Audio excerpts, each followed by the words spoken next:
ഇതൊരു major operation ഒന്നും അല്ലാത്തതുകൊണ്ട് തന്നെ ആർക്കും ചെയ്യണമെന്നില്ല. 8 മാസമായിട്ട് എൻ്റെ ഫ്രണ്ട് ഏരിയ ട്രാൻസ്പ്ലാന്റേഷൻ ചെയ്തിട്ട് ക്രൗൺ ഏരിയ ട്രാൻസ്പ്ലാന്റേഷൻ ചെയ്തതിന് ശേഷം ഹെയർ കട്ട് ചെയ്തിട്ടേ ഇല്ല. അപ്പോൾ ഇതാണ് എൻ്റെ മുടിയുടെ കണ്ടീഷന്. ഫ്രണ്ട് ഏരിയ പോലെ അത്ര പെട്ടെന്ന് നമുക്ക് റിസൾട്ട് വരാൻ സാധ്യതയില്ല. കറക്റ്റ് പ്രോപ്പറായിട്ട് ക്ലീൻ ചെയ്യാതാണ് ഇതൊക്കെ യൂസ് ചെയ്യുന്നത്. അതുകൊണ്ടാണ് 10 രൂപയ്ക്ക് ട്രാൻസ്പ്ലാന്റ് ചെയ്യാൻ പറ്റുന്നതാണ്. Hi friends, welcome back to my channel. ഞാൻ സഫാൻ.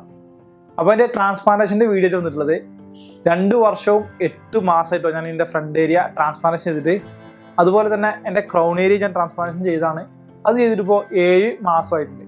അതിൻ്റെ റിസൾട്ട് വീഡിയോയും അതുപോലെ തന്നെ കഴിഞ്ഞ വീഡിയോയിൽ കമൻറ്റുകളെ റിപ്ലൈ ഒക്കെ ആയിട്ടാണ് ഇന്നത്തെ വീഡിയോയിൽ വന്നിട്ടുള്ളത്.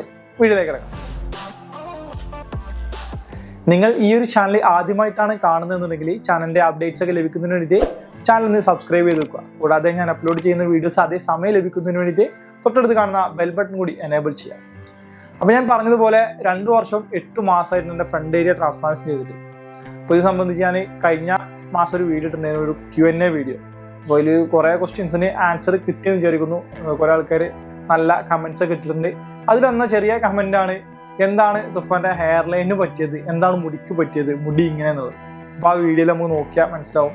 ഞാൻ ഹെയർ മുകളിലേക്ക് ചീകിയിട്ടാണ് വെച്ചിട്ടുള്ളത്. ഇപ്പോൾ ഞാൻ സൈഡിലേക്കാണ് ഇപ്പോൾ വെച്ചിട്ടുള്ളത്. പല മോഡലും വെക്കും. ഇപ്പോൾ ഞാൻ പുതിയൊരു പരീക്ഷണത്തിലാണ്. അതായത് മുടി നല്ലോണം നീട്ടി വളർത്തിയാൽ എന്താവുന്നുള്ളത്. ഇപ്പോൾ ബാക്കൊക്കെ കണ്ടാൽ നല്ലോണം നീട്ടി ഇറങ്ങി വരുന്നുണ്ട്. ക്രൗൺ ഏരിയ ട്രാൻസ്പ്ലാന്റേഷൻ ചെയ്തതിന് ശേഷം ഹെയർ കട്ട് ചെയ്തിട്ടേ ഇല്ല. ഏകദേശം 7 മാസമായി ഹെയർ കട്ട് ചെയ്തിട്ട്. അതിൻ്റെ വളർച്ചയാണ് നിങ്ങൾ കാണുന്നത്. അപ്പോൾ ഈ ഹെയറിൻ്റെ പ്രശ്നം തന്നെ ആദ്യം പറഞ്ഞു തുടങ്ങാം. ഞാൻ ഫസ്റ്റ് മുതലേ പറയുന്നുണ്ട്, നമ്മുടേതല്ലാത്ത മുടി എന്ന് പറഞ്ഞൊരു വീഡിയോ കൂടി ഞാൻ ഇട്ടിട്ടുണ്ട്. അതായത് ഈ ട്രാൻസ്പ്ലാന്റേഷൻ ചെയ്ത മുടി നമ്മുടെ പിന്നിൽ നിന്ന് എടുത്ത് മുന്നിലേക്ക് വെച്ചതാണെങ്കിൽ കൂടി ആ ഒരു മുടിക്ക് മാറ്റമുണ്ട്. ഫസ്റ്റ് ടൈമിലെ വീഡിയോസൊക്കെ കണ്ടറിയാം, നല്ല ചുരുണ്ട മുടിയായിട്ടാണ് വന്നിട്ടുണ്ട്. നോർമലി എൻ്റെ മുടി പറഞ്ഞാൽ നല്ല സ്ട്രൈറ്റ് മുടിയാണ്. അതിന് പകരം ഞാൻ ട്രാൻസ്പ്ലാന്റ് ചെയ്ത മുടി എനിക്ക് വന്നത് ചുരുണ്ടിട്ടാണ്. അപ്പോൾ അത് പതിയെ ഇങ്ങനെ റെഡിയായി വന്ന് ഒരു 1-1.5 വർഷം കൊണ്ടൊക്കെയാണ് നോർമൽ മുടി ചീവി വെക്കുന്നത് പോലെ നിൽക്കാൻ തുടങ്ങിയതോ. അതുവരെ ചീവിയാൽ പോലും നേരെ നിൽക്കില്ലായിരുന്നു. ഇപ്പോൾ ചീവി വെക്കുമ്പോൾ നിൽക്കുന്നുണ്ട്. പക്ഷെ രാവിലെ എണീക്കുമ്പോൾ വിഷയം കാണിച്ചു തരാം. രാവിലെ എണീക്കുമ്പോൾ ഇതാണ് അവസ്ഥ. അപ്പോൾ നല്ലോണം നീണ്ടു വളർന്നുകൊണ്ട് അതുകൊണ്ട് തന്നെ കുറച്ച് ബുദ്ധിമുട്ടാണ് ഇത് വെക്കാൻ. നമ്മളെ മുടി എങ്ങനെ റെഡിയാക്കിയാലും റെഡി ആവില്ല. മിനിമം ഒന്ന് കുളിച്ച് ഇറങ്ങിയാലേ ആവുള്ളൂ. പിന്നെ എണ്ണ ഇടണം. എണ്ണ ഇട്ടിട്ടില്ലെങ്കിലും മര്യാദയ്ക്ക് നിൽക്കില്ല. വെള്ളം തട്ടിയാൽ കുറേയൊക്കെ ചീവാൻ നിൽക്കും. പക്ഷെ അത് ഡ്രൈ ആയി കഴിഞ്ഞാൽ വീണ്ടും പഴയ പോലെ. അപ്പോൾ എണ്ണ ഇട്ട് കഴിഞ്ഞാലാണ് നമ്മൾ വാർന്ന് വെച്ചതുപോലെ നിൽക്കാം. അപ്പോൾ കഴിഞ്ഞ വീഡിയോയിൽ ഞാൻ ചെന്ന സമയത്ത് ഞാൻ കോയമ്പത്തൂർ പോയിട്ടാണ് വീഡിയോ എടുക്കുന്നത്. ബൈക്കിലാണ് ട്രാവൽ ചെയ്ത് പോയത്. അപ്പോൾ ഹെൽമെറ്റൊക്കെ ഇട്ട് പോയതുകൊണ്ട് തന്നെ നമ്മുടെ മുടി നല്ല ഡ്രൈ ആയിട്ടുണ്ടെങ്കിൽ അപ്പോൾ ചീവിയിട്ട് നിൽക്കണില്ല. അപ്പോൾ നല്ലോണം മുകളിലേക്ക് വാർന്നു വെച്ചു. അതുകൊണ്ട് തന്നെ ചീവിയത് ശരിക്കും ആയിട്ടില്ല. അതുകൊണ്ട് തന്നെ കുറച്ച് ഗ്യാപ്പും കാര്യങ്ങളൊക്കെ കാണാണ്ട്. ശരിക്കുള്ള ഗ്യാപ്പ് അത് തന്നെയാണ് കേട്ടോ. അതിപ്പോൾ ഇങ്ങനെ സൈഡിലേക്ക് വരുമ്പോൾ അറിയാലോ, ഒരു മുടിൻ്റെ മേലെ വരുന്നതുകൊണ്ട് തന്നെ ആ ഒരു ഗ്യാപ്പ് കാണൂല. അപ്പോൾ നമ്മൾ ബാക്കിൽ ഡോണർ ഏരിയ എടുക്കുന്നതിനെ പറ്റി പറഞ്ഞ പോലെ, ഡോണർ ഏരിയയിൽ നമുക്കിപ്പോൾ 5 മുടി ഉണ്ടെങ്കിൽ അത് 2 മുടി എടുത്തു കഴിഞ്ഞാൽ ബാക്കി 3 മുടി ഫില്ല് ചെയ്യുമ്പോൾ കാണില്ലെന്ന് പറഞ്ഞ പോലെയാണ്. ഇപ്പോൾ ചെയ്യുമ്പോൾ സൈഡിലേക്ക് ചെയ്യുമ്പോൾ നമുക്ക് ഹെയർ ലൈനും വല്ലാതെ കാണില്ല എന്നുണ്ടെങ്കിൽ നല്ല തിക്കുള്ള മുടി പോലെ തന്നെയാണ് തോന്നുക. അപ്പോൾ മുകളിലേക്ക് വരുന്ന സമയത്ത് ആ ഒരു എയർലൈൻ കാണാൻ സാധിക്കും. അതുപോലെ തന്നെ ഗ്യാപ്പും കാണാൻ സാധിക്കും. പിന്നെ അന്നത്തെ ലൈറ്റിങ്ങും തന്നെ കറക്റ്റ് തലൻ്റെ മുകളിലായതുകൊണ്ടായിരിക്കാം അത്രയും ഗ്യാപ്പ് ഉള്ളതുപോലെ എയർലൈന് വൃത്തിയില്ലാത്ത പോലെ തോന്നിയത്. അപ്പോഴും ഞാൻ അതുപോലെ ചെയ്യുക നടക്കാറുണ്ട്. പക്ഷെ നല്ലോണം അമർന്ന് വാർന്ന് നിൽക്കുന്ന സമയത്ത് എയർലൈൻ അത്ര ബുദ്ധിമുട്ടൊന്നുമില്ല. അതിങ്ങനെ ഒരു തൊപ്പ പോലെ നിന്നതുകൊണ്ടാണ് അങ്ങനെ ഒരു ബുദ്ധിമുട്ടായ രീതിയിൽ തോന്നിയത്. അപ്പോൾ അതാണ് അന്നത്തെ മുടീൻ്റെ ഒരു അവസ്ഥ. അല്ലാതെ എനിക്ക് വേറെ ബുദ്ധിമുട്ടോ കാര്യങ്ങൾ ഇപ്പോഴും അതേപോലെ തന്നെയാണ്. അതുമല്ല, ഇനി അതിൻ്റെ മുന്നേ ഒരു വീഡിയോ എടുത്തിട്ടുണ്ട്. അത് കഴിഞ്ഞ മാസം അല്ല, അതിന് മുമ്പത്തെ മാസം ഞാനൊരു റിസൾട്ട് വീഡിയോ ഇട്ടിട്ടുണ്ടായിരുന്നു. അത് കണ്ടിട്ട് തന്നെ ഒരു കുറേ പേര് ചോദിച്ചിട്ടുണ്ട്, മെസ്സേജ് അയച്ചിട്ടുണ്ട്, പൊടി ഇട്ടിട്ടാണോ, ബ്ലാക്ക് പൊടി ഉണ്ടല്ലോ നമ്മൾ വെഡ്ഡിങ്ങിനൊക്കെ സാധാരണ യൂസ് ചെയ്യുന്നത് കാണാറുണ്ട്. ഗ്രൂമ് പൊടിയൊക്കെ ഇട്ടിട്ട് നമ്മൾ എന്ത് ചെയ്യുക, നല്ല ഗ്യാപ്പ് ഉള്ളത് ഫില്ല് ചെയ്യാൻ പറ്റിയൊരു പൊടിയുണ്ട്. അതൊക്കെ യൂസ് ചെയ്യാറുണ്ട്. അത് അത്ര നല്ലതൊന്നല്ല. അത് ഫൈബറാണ്. അത് ശരിക്കും മുടിയിൽ ഒട്ടിപ്പിടിക്കും. കഴിയാനൊക്കെ കുറച്ച് ബുദ്ധിമുട്ട് തന്നെയാണ് അത്. അപ്പോൾ അത് ഇട്ടിട്ടുണ്ടോ ചോദിക്കുന്നത്, ഞാനതൊന്നും ഇട്ടിട്ടില്ല. ഞാൻ ഓരോ രീതിയിൽ ചീവി വെക്കുമ്പോഴുള്ള മാറ്റത്തിലാണ് ഇത് നിൽക്കുന്നത്. നല്ല ഡ്രൈ ആയിക്കുന്ന സമയത്ത് ചെയ്യുമ്പോൾ നല്ല തിക്കുള്ള പോലെ തോന്നും. നല്ല മുടിയൊക്കെ നല്ലോണം നനഞ്ഞതാകുമ്പോൾ എന്ത് ചെയ്യും, കുറച്ച് ഉള്ളൊക്കെ കാണുന്ന പോലെയും തോന്നും. അപ്പോൾ ഇതാണ് എൻ്റെ മുടിയുടെ കണ്ടീഷന്. ഞാൻ ഏതായാലും എൻ്റെ ഈ 2 വർഷം 8 മാസമായ എൻ്റെ ഹെയർ ലൈന് കാണിച്ചു തരാം എങ്ങനെയുണ്ടെന്നുള്ളത്. അപ്പോൾ അത് കാണുമ്പോൾ നിങ്ങൾക്ക് മനസ്സിലാവും ഇപ്പോഴത്തെ അവസ്ഥ എന്തെന്നുള്ളത്. ഹെയർ ലൈന് പഴയ പോലെ തന്നെയാണ്, വലിയ മാറ്റങ്ങളൊന്നുമില്ല. നിങ്ങൾക്ക് ആ കഴിഞ്ഞ വീഡിയോയിൽ കണ്ടപ്പോൾ ഉള്ളൊരു ബുദ്ധിമുട്ടാണ്. നേരിട്ട് കാണുമ്പോൾ അത് മനസ്സിലാവും. വേറെ പ്രശ്നങ്ങളൊന്നുമില്ല. പിന്നെ ഉള്ളിൽ ചെറുതായിട്ട് കുറവുണ്ട് കേട്ടോ. കാരണം വെക്കുന്ന സമയത്ത് ഇവിടെയൊക്കെ കുറച്ചൊക്കെ മുടിയുണ്ട്. തീരെ മുടിയില്ലാത്ത അവസ്ഥ. ആ മുടിയൊക്കെ ഏകദേശമൊക്കെ കൊഴിഞ്ഞ് പോകുന്നുണ്ട്. അപ്പോൾ അതൊക്കെ ഇങ്ങനെ എടുത്ത് നോക്കി മനസ്സിലാവും. ചെറിയ കുറ്റി മുടികളായി ഇങ്ങനെ കട്ടി കുറയാണോ അറിയില്ല, അതോ ഇനി പുതിയത് ഉണ്ടാവുമെന്നോ അറിയില്ല. അങ്ങനെ ഒരു പ്രശ്നം കൂടി ഉണ്ട്. പിന്നെ ഞാൻ GFCയും ഇടയ്ക്ക് എടുക്കാറുണ്ട്. അപ്പോൾ വലിയ പ്രശ്നം എനിക്ക് കണ്ടിട്ട് അങ്ങനെ തോന്നുന്നില്ല. പിന്നെ ഞാൻ സാറ്റിസ്ഫൈഡ് ആണ്. കാരണം ഇത്രയും വന്നല്ലോ, ഒന്ന് മുടി ഒന്ന് ചീവി വെക്കാൻ ആഗ്രഹിച്ചൊരു സമയം ഉണ്ടായിരുന്നു. ആ ആഗ്രഹമൊക്കെയാണ് ഇപ്പം നിറവേറ്റുന്നത്. കാരണം ബാക്കിലേക്കൊക്കെ ചെയ്യാൻ നല്ലൊരു ആഗ്രഹം ഉണ്ടായി. അന്നത്തെ കാലത്ത് തൊപ്പിയിട്ട് നടക്കല്ലാതെ വേറെ നിവർത്തിയില്ലേ. അപ്പോൾ അതാണ് എൻ്റെ ഫ്രണ്ട് ഹെയർ 4000 ക്രാഫ്റ്റ് ട്രാൻസ്പ്ലാന്റ് ചെയ്ത അവസ്ഥ. പിന്നെ ക്രൗൺ ഏരിയ ശരിക്കും പറഞ്ഞാൽ ഞാൻ അങ്ങനെ നോക്കലൊന്നുമില്ല. കാരണം നമ്മൾ കാണാത്തൊരു ഏരിയ ആണല്ലോ. ഫ്രണ്ട് ട്രാൻസ്പ്ലാന്റ് ചെയ്ത സമയത്ത് നമ്മൾ ഇടയ്ക്കിടക്ക് നോക്കും എന്താണ് റിസൾട്ട് ഉണ്ടോ ഇല്ലേ എന്നുള്ളതൊക്കെ. കാരണം അത് നമ്മൾ എപ്പോഴും കണ്ണാടി നോക്കുക നമ്മൾ കാണുന്ന ഏരിയയാണ് ഈ ഫ്രണ്ട് എന്ന് പറയുന്നത്. ക്രൗൺ ഏരിയ നമ്മൾ എന്ത് ചെയ്യണം, വേറെ ആൾ നോക്കുമ്പോൾ മാത്രമേ നമുക്ക് മനസ്സിലാവാം ഇവിടെ മുടി കൊഴിഞ്ഞു എന്നുള്ളത്. അല്ലെങ്കിൽ നമ്മൾ തന്നെ നമ്മളൊരു മുകളിൽ നിന്നൊരു ഫോട്ടോ നമ്മളാണ് എനിക്ക് എൻ്റെ ക്രൗൺ ഏരിയ കാണാൻ സാധിക്കണം. എല്ലാ സമയത്തൊന്നും ഞാൻ കാണില്ല. അതിന്റെ റിസൾട്ട് ഞാൻ നിങ്ങൾക്ക് കാണിച്ചു തരാം. ഏകദേശം 7 മാസമായിട്ടുണ്ട്. റിസൾട്ടിന്റെ ടൈമല്ല, ഇപ്പോഴും ഷെഡിങ് ടൈം ആണെന്ന് വേണമെങ്കിൽ പറയാം. കാരണം ഫ്രണ്ട് ഏരിയ പോലെ അത്ര പെട്ടെന്ന് നമുക്ക് റിസൾട്ട് വരാൻ സാധ്യതയില്ല ക്രൗൺ ഏരിയ. അത് ചെയ്ത സമയത്ത് പറഞ്ഞിട്ടുണ്ട് ഫ്രണ്ട് ഏരിയ 1 വർഷം കൊണ്ടാണ് റിസൾട്ട് വരുന്നുണ്ടെങ്കിൽ ക്രൗൺ ഏരിയ വരാൻ ഏകദേശം 1.5 വർഷം എടുക്കുമെന്ന് പറഞ്ഞിട്ടുണ്ട്. അത് തന്നെ ഫുൾ ക്രാഫ്റ്റ് റിസൾട്ട് വരാനും ചാൻസ് ഇല്ലാന്ന് പറഞ്ഞിട്ടുണ്ട്. എങ്കിലും ഞാൻ ഇപ്പോൾ നല്ലോണം നീട്ടി വളർത്തിയോണ്ട് തന്നെ ക്രൗൺ തീരെ വിസിബിൾ അല്ല കേട്ടോ. നല്ലതായിട്ട് ഫില്ലായിട്ട് തന്നെയാണ് എനിക്ക് തോന്നുന്നത്. കാരണം ബാക്കിലേക്ക് നീട്ടി വളർത്തുന്നതുകൊണ്ട് ഫില്ലായിട്ടുള്ള പോലെയാണ് ക്രൗണ് തോന്നുന്നത്. പിന്നെ എടുത്ത ഭാഗം അതേപോലെ തന്നെ ആ രീതിയിലുള്ളത് മുറിവൊക്കെ ഉണങ്ങി നല്ല വൃത്തിയായിട്ടുണ്ട്. ഇപ്പോൾ വേറെ കുഴപ്പങ്ങളോ കാര്യങ്ങളൊന്നും ഇല്ല. അപ്പോൾ ഈ 2 കാര്യങ്ങൾ പറയാൻ തന്നെയാണ് ഞാൻ വന്നത്.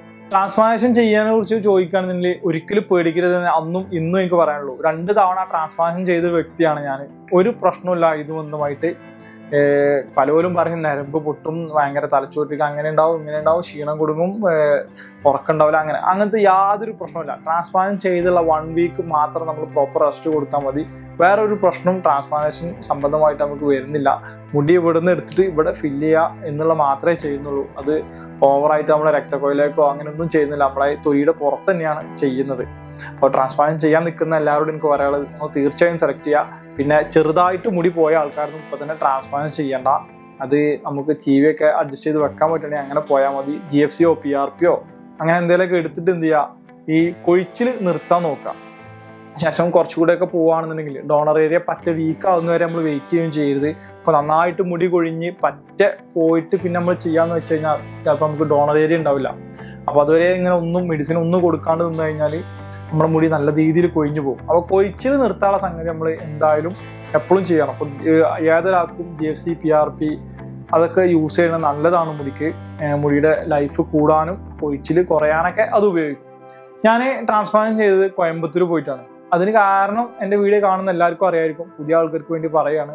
അവിടെ ക്രാഫ്റ്റിന് 10 രൂപക്കാണ് എനിക്ക് ചെയ്തത്. ഫസ്റ്റ് ടൈം ഞാൻ ചെയ്യുന്ന സമയത്ത് നീഡിൽ മെത്തേഡ് ആയിരുന്നു. നീഡിൽ മെത്തേഡിൽ നമ്മൾ സാധാ സിറിഞ്ചിന്റെ സൂചി വെച്ചിട്ട് ഹോൾ ചെയ്തിട്ടാണ് ട്രാൻസ്പ്ലാന്റ് ചെയ്തിരുന്നത്. ഇപ്പോൾ അത് മാറിയിട്ട് അവിടെ സഫയർ മെത്തേഡ് യൂസ് ചെയ്യുന്നത്. സഫയർ മെത്തേഡ് എന്ന് പറഞ്ഞാൽ നല്ലൊരു ക്രിസ്റ്റലാണ്, അത് വെച്ചിട്ടാണ് ഹോൾ ചെയ്യുന്നത്. അപ്പോൾ പെയിനും കുറവായിരിക്കും, അതുപോലെ തന്നെ ഹീലിങ്ങും പെട്ടെന്നാവും, തിക്കായിട്ട് നമുക്ക് മുടി വെക്കാൻ സാധിക്കുന്നു പറഞ്ഞിട്ടാണ് അതാണ് ചെയ്തത്. അത് രണ്ടും 10 രൂപ തന്നെയാണ് വരുന്നത്.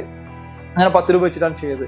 ഞാൻ ആ സമയത്ത് കേരളത്തിൽ അന്വേഷിക്കുന്ന സമയത്ത് എനിക്ക് അതിൻ്റെ ഡബിള് 3 റേറ്റ് ഒക്കെ വന്നിട്ടുണ്ടെങ്കിൽ ഇപ്പോഴും കേൾക്കുന്നുണ്ട്. കുറേ പേര് മെസ്സേജ് അയക്കുമ്പോൾ പറയുന്നുണ്ട് ഇവിടെ പല ഡോക്ടേഴ്സും എക്സ്പീരിയൻസ്ഡ് ആയ ഡോക്ടേഴ്സൊക്കെ സ്ലിറ്റ് ഇട്ട് തരണമെന്നുണ്ടെങ്കിൽ 130 രൂപ വരെ ക്രാഫ്റ്റിന് വാങ്ങേണ്ട ക്ലിനിക്സ് ഇവിടെ ഉണ്ടെന്ന് കേട്ടിട്ടുണ്ട്. അതേപോലെ മറ്റൊന്നാണ് ഇപ്പോഴത്തെ ന്യൂസ് വന്നിന് ക്ലിനിക്കുകളൊക്കെ പൂട്ടി പോവാന്നുള്ള ഇതിൽ. അതേപോലെ ടാറ്റു സെന്റർ തുടങ്ങിയ കാര്യങ്ങളൊക്കെ ചെയ്യുന്നവർ ഈ ഇതുപോലെ ട്രാൻസ്പ്ലാന്റേഷൻ ചെയ്യാൻ ഇറങ്ങുക അങ്ങനെയൊക്കെ ഉണ്ടായിട്ട് തമിഴ്നാട്ടിൽ തന്നെ ഇപ്പോഴത്തെ ഒരു ന്യൂസ് എനിക്ക് ഒരാൾ അയച്ചു തന്നിട്ടുണ്ടായിരുന്നു. ഇപ്പോൾ ന്യൂസ് ഇതാണ്.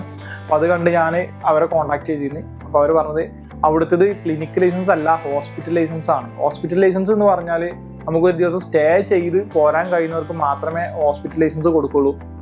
അപ്പോൾ അതുകൊണ്ട് അങ്ങനത്തെ ക്ലിനിക്കിന് പ്രശ്നങ്ങളൊന്നും ഇല്ല കേട്ടോ. ഇനി അതും പറഞ്ഞു വരണ്ട, അല്ലെങ്കിൽ ഭയങ്കര നെഗറ്റീവാണ്. ഇപ്പോൾ ഞാനൊരു റീല് കാണിക്കാം. അപ്പോൾ ഇതിൽ കറക്റ്റ് പറയുന്നുണ്ട് കോയമ്പത്തൂർ. ഈ കോയമ്പത്തൂർ എന്ന് പറഞ്ഞ് എനിക്ക് തോന്നുന്നത് ഞാൻ ചെയ്ത ക്ലിനിക്ക് തന്നെ ആയിരിക്കും. അതാണ് ഇപ്പോൾ അത്യാവശ്യം ഫേമസ് ആയിട്ടുള്ളത് എന്ന് എനിക്ക് തോന്നുന്നു. അതിൽ വീഡിയോയിൽ പറഞ്ഞത് കേട്ടല്ലോ. ഇപ്പോൾ ആളെ ഞാൻ കാണിക്കാൻ നിൽക്കുന്നില്ല. പല ക്ലിനിക്കിലും പരസ്യത്തിന് വേണ്ടി പലതും ചെയ്യുന്നുണ്ട്. കറക്റ്റ് പ്രോപ്പറായിട്ട് ക്ലീൻ ചെയ്യാതാണ് ഇതൊക്കെ യൂസ് ചെയ്യുന്നതെന്ന്. അതുകൊണ്ടാണ് 10 രൂപയ്ക്ക് ട്രാൻസ്പ്ലാന്റ് ചെയ്യാൻ പറ്റുന്നതാണ് വീഡിയോയുടെ സാരമായിട്ട് അവർ പറയുന്നത്. ഞാനതല്ല ചോദിക്കുന്നത്, കേരളത്തിൽ എന്തിനാണ് ഇത്രയും ക്യാഷ് വാങ്ങേണ്ട ആവശ്യം?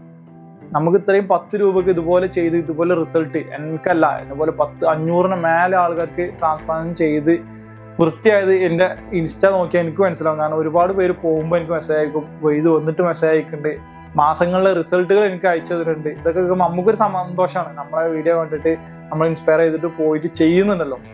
അതിന് കുറേ പേർക്ക് എന്താണ് മടിയും പേടിയും ഒക്കെയാണ്. അപ്പോൾ അതൊക്കെ നമ്മൾ വീഡിയോ കണ്ട് മാറിയിട്ട് പോയി ചെയ്ത ആൾക്കാരുണ്ട്. അപ്പോൾ അവരെന്നെ പറയും നിങ്ങൾ വീഡിയോ കണ്ടോളാണ് ചെയ്ത്. അതൊക്കെ കേൾക്കുമ്പോൾ നമുക്കൊരു സന്തോഷമാണ്. അതിനുവേണ്ടി മാത്രമാണ് നമ്മളിങ്ങനെ മന്ത്ലി അപ്ഡേറ്റ് ചെയ്യുന്നത്. അതുകൊണ്ട് തന്നെ അവിടുത്തെ ക്ലിനിക്കിന് യാതൊരു പ്രശ്നവുമില്ല. ഇവർ പൈസ കുറക്കുകയാണെങ്കിൽ കേരളത്തിൽ നിന്ന് തന്നെ ചെയ്യാവുന്നേ ഉള്ളൂ. ഇവിടെ എന്താണ് ഒരു കുത്തകയായിട്ട് മാറിയിരിക്കുകയാണ് ഈ ട്രാൻസ്പ്ലാന്റേഷൻ. ഇതൊരു മേജർ ഓപ്പറേഷൻ ഒന്നും അല്ലാത്തതുകൊണ്ട് തന്നെ ആർക്കും ചെയ്യണമെന്നില്ല. ഇത് ചെയ്യുന്നത് എന്താണ്, നമ്മളെ സൗന്ദര്യം വർദ്ധിപ്പിക്കാൻ വേണ്ടിയിട്ടാണ്. അതുകൊണ്ട് തന്നെ അവർ തോന്നിയ പൈസയാണ് ഇടുന്നത്. ചില ക്ലിനിക്കുകൾ എന്ത് ചെയ്യും, ചെയ്യുന്ന സമയത്ത് റേറ്റ് കുറച്ച് കൊടുത്തിട്ട് പിന്നെ നിർബന്ധമായിട്ട് നമ്മൾ കൊണ്ട് മെഡിസിനും കാര്യങ്ങളൊക്കെ എടുപ്പിക്കുന്നുമുണ്ട്.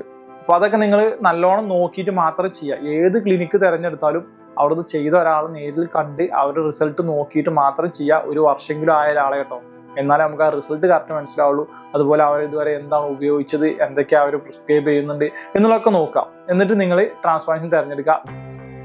ഏതായാലും ഇത്രയൊക്കെ തന്നെയാണ് എൻ്റെ ഈ ഒരു വീഡിയോ. അടുത്ത വീഡിയോയുമായി വരാം. കൂടുതൽ വീഡിയോകൾ വരുന്നുണ്ട്. നമ്മൾ ട്രാൻസ്പ്ലാന്റ് ചെയ്ത ആൾക്കാരും അതുപോലെ ട്രാൻസ്പ്ലാന്റ് ചെയ്യാൻ പറ്റാത്ത ആൾക്കാർ, ഇങ്ങനെയൊക്കെയുള്ള ആൾക്കാരെ കൊണ്ട് നമ്മൾ വീഡിയോസ് കൊണ്ടുവരുന്നതാണ്. എൻ്റെ ചാനൽ നിങ്ങൾ സബ്സ്ക്രൈബ് ചെയ്ത് വെക്കുക കേട്ടോ, പുതിയ വീഡിയോസൊക്കെ കിട്ടുന്നതിനായിട്ട്. അപ്പോൾ അടുത്തൊരു വീഡിയോ കാണുന്നവരേക്കും ബൈ ബൈ.